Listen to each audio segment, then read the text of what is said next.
Developing this morning, Charlotte Mayor Vi Lyles facing growing backlash over plans to demolish a home she owns in a historic neighborhood. Neighbors already starting a petition to keep the McCrorey Heights home in place.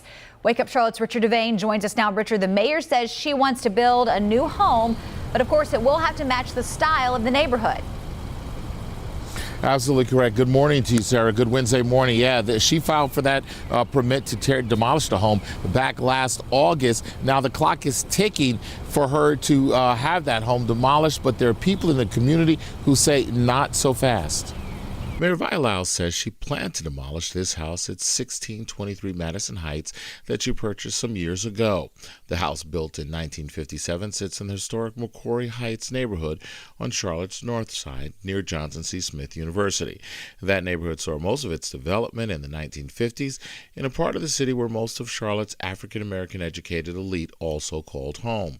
It was built for Isaac Hurd, an engineer with Douglas Aircraft, and when he and his wife built an extension on the house, it was architect Harvey Gantt who designed that addition. Of course, Gantt later became the first African-American mayor of Charlotte, so the house has a lot of history in a neighborhood that has now been deemed an historic district, and many there say they don't want that to change. They've signed a petition saying they don't want the house torn down.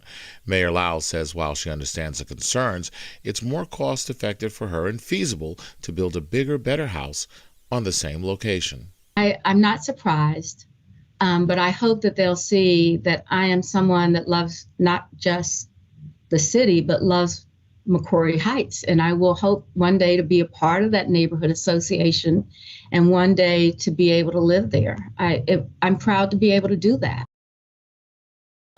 Yeah, and that house will have to fit certain confines of the city as far as when she builds a new house. Now the clock, as I said, is ticking for that house to be torn down. Of course, we'll continue to look at that. We'll be in that neighborhood and bring you updates throughout the day, both here and online. We are in Charlotte. This is Richard Devane for Wake Up Charlotte.